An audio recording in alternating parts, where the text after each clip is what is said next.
Unforgiveness hurts you more than it hurts the other person.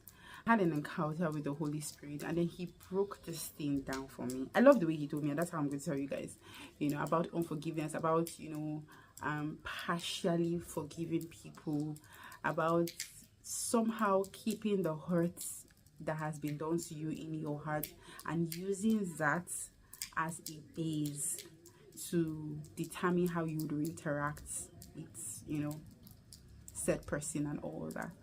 And I love beautiful things. I love the sweet things of life. I love soft life. I'm a soft life gang girl. So I love the way the Holy Spirit broke down unforgiveness to me, and it made sense. I'm just going to go into it. For the longest time, I always said, oh, I've forgiven you, but I never knew that I had unforgiveness in a part of my heart. Let me explain. Someone really, really hurt me when I gave birth to my baby with their words, their behavior. But I used to do this thing where when I keep you where I would keep you, you're just not gonna have access to me again. So I was talking to God about something, and he just prompted me to take a few days and be in his presence, which is the most beautiful thing. So while I was praying, I asked the Holy Spirit to give me utterance, help me to pray and all that. And then while I was talking to my father and everything, and then he pointed out to me that I had unforgiveness in my heart. I was like, what? It's not possible. Me? Do you know who I am? And then he broke it down for me and said that every time you think about this person and you think about your potentially meeting this person face to face, you're always like taking the posture of a warrior. You won't fight, but anything thrown at you, you're ready to fight and you're ready to dig it down.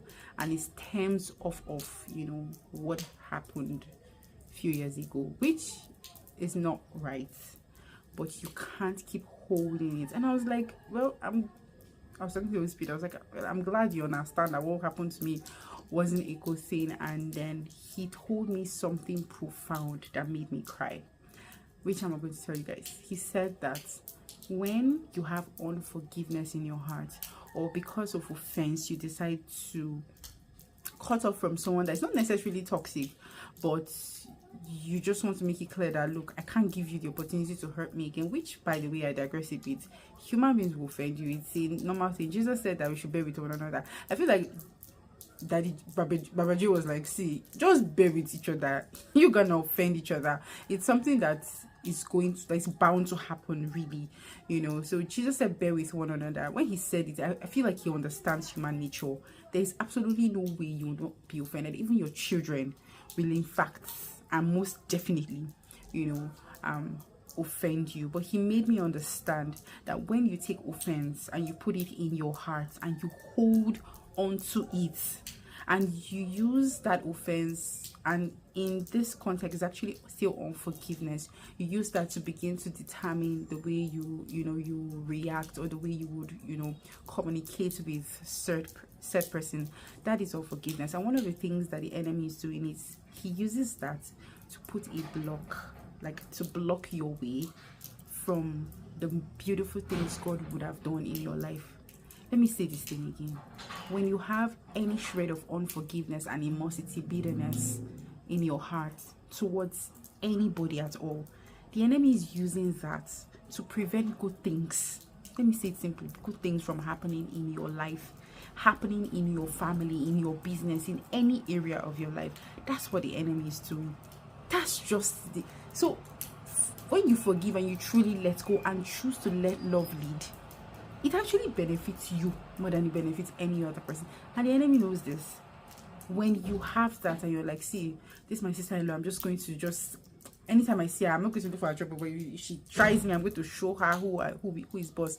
Or whatever peculiarity, this pain or whatever is, let me just tell you, the enemy is just using it to prevent you from moving forward in life, to be honest. Now, I know there are toxic people, and it's okay to love from afar and to guard your heart And if you see that this is truly toxic, and you can't throw them away, you still get to have, like, deal with them with love. Now it's hard, but I've found that when you give God your heart and you say, Father, I know that this person messed up, but help me forget the pain, help me forget it, take it out of my mind, help me deal with this person with Lord, help me do what your will says, because the Bible said that it is him that wills and works in us to do his good will. Help me do what you would want me to do, which is to walk in love, not to walk in mumu, walk in love. When you see the person, you're cordial, you don't have vibes, or you don't have, do you get, there's no edge to your voice. It's just love and regard. You don't necessarily have to be in that person's face or have to do everything with that person, but you know, with the way you interact with this person, the way you react when you hear their voice or anything that has to do with them, you know that you don't have animosity. And for you to get to that point, you have to truly give your heart to God. That's just pure and simple. You have to give your heart to God. When you get to that point, truly you've let go. And it's not easy to get to that point, but it's easy when you give your heart posture to God and say, Lord, help me forget this thing. Please take it away completely. I don't want to think about it anymore. I don't want to be upset about this thing. It hurts me. The Bible said that he's close to those that are brokenhearted and he binds up our wounds. He collects our tears in the bottle. See, when I read the Bible, I feel like it's a love story to me. Take those things and say, Lord, bind up my wound. Help me forget. I need to walk in love. Help me be like Jesus. If I keep thinking about this thing, I can't move on. Because, my dear, that hurts. That wala is too small to prevent good things from happening in your life.